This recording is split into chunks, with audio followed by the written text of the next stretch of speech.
Les potos, comment ça va? Aujourd'hui on parle de Kengan Ashura et je vous propose un nouveau concept. T'es pas sans savoir mon poteau que quand un studio d'animation adapte un manga, il se voit obligé dans la plupart des cas de retirer des choses. Kengan Ashura n'échappe pas à la règle. Et tu le sais, Kengan Ashura c'est un manga de baston. Et ben des bagarres, il y en a quelques-unes qui ont été retirées. Donc là ce qu'on va faire c'est que je vais vous parler d'un combat uniquement présent dans le manga. Et bien évidemment, et ben j'espère que ça va te plaire. Bien. On est parti?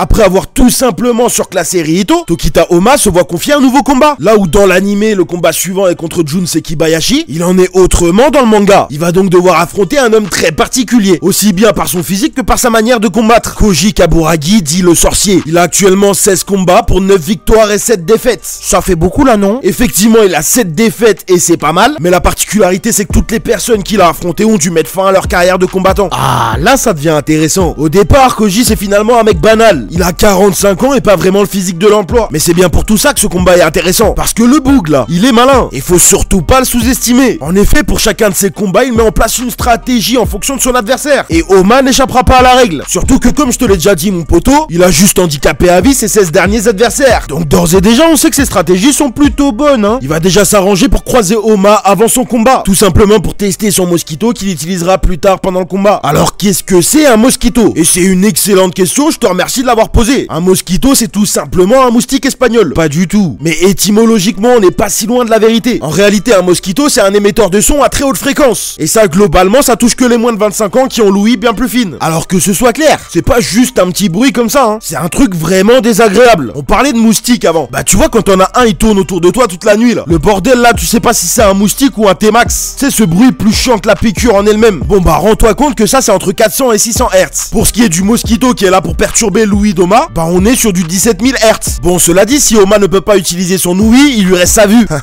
Bah non mon poteau. Comme je te l'ai déjà dit, Koji il a sa stratégie qui est faite. Donc qu'est-ce qu'il va faire le boug? On sait pas vraiment comment il s'est débrouillé, mais au préalable il a probablement trempé ses mains dans un poison. Et donc quand il va frapper Oma perturbé par le mosquito, il va se débrouiller pour lui enlever également la vue. Ce qui est intéressant c'est que c'était son objectif dès le départ. En ayant observé le combat d'Oma contre Riito, il s'est rendu compte que l'un des points forts de notre protagoniste était sa vue cinétique. C'est comme ça que l'utilisateur du style Nico parvient à anticiper les mouvements de ses adversaires. En revanche, même si le sorcier avait prévu qu'Oma utiliserait son ouïe, il ne savait pas que cette dernière était aussi développée. Et c'est justement ce qui va lui porter préjudice. Alors que Koji sort à une aiguille cachée dans son poignet, avec l'objectif de viser les vertèbres cervicales. Évidemment, c'est d'ailleurs probablement de cette manière qu'il a handicapé les autres combattants. Mais c'est à ce moment-là qu'il se rendit compte de son erreur. Oma le frappe tellement fort qu'il lui casse la moitié des chicots. Le sorcier pensait pourtant l'avoir privé de son ouïe, mais en réalité, il l'a juste perturbé. C'est pas qu'il entendait plus rien, mais à l'inverse, c'est plutôt qu'il entendait un bruit fort désagréable et persistant. Et donc même au milieu de tout ce boucan, Oma a réussi à isoler le bruit de ses mouvements et donc à prévoir où il allait se trouver. Et même quand Koji utilisa sa dernière ressource, à savoir utiliser ses chicots cassés dégueulasses comme projectiles, c'était trop tard. Oma avait repris le dessus, capable même de slalomer les dents de son adversaire. Et à ce moment-là, le combat était déjà fini. Le sorcier abandonna donc juste avant de se prendre le coup final.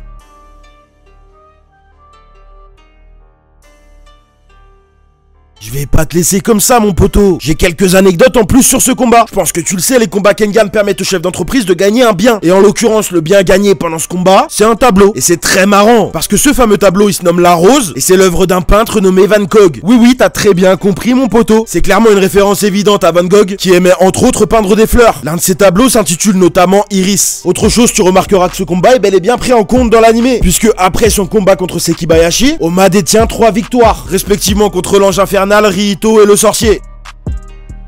Je sais ce que vous vous dites. Koji c'est un lâche, c'est pas du tout un combattant, il ressemble à Long si tu le vois une fois par an ça suffit largement, avec sa vieille tête. Mais moi je suis pas d'accord, je trouve que c'est un bon personnage. Justement il a pas de capacité hors norme donc il s'est adapté, même si on peut très bien considérer ses filouteries comme un talent. Finalement il a quand même réussi à cacher toutes ses armes alors que sa réputation le précède, et mine de rien le personnage est cohérent. Les potos vous le savez très bien, tout ça représente du travail, et si t'aimes ce que je fais il faut que tu t'abonnes. Pense aussi à activer la cloche. Et autre chose, si t'as envie que je continue ce concept, montre-le-moi en explosant cette barre de like. Je te rappelle que tu peux aussi me suivre sur mes réseaux, sur lesquels il y a du contenu en plus, notamment sur TikTok. En attendant, cette vidéo arrive à son terme, j'espère qu'elle t'a plu, je te remercie de l'avoir regardé. C'était le pilier du renard, à la prochaine.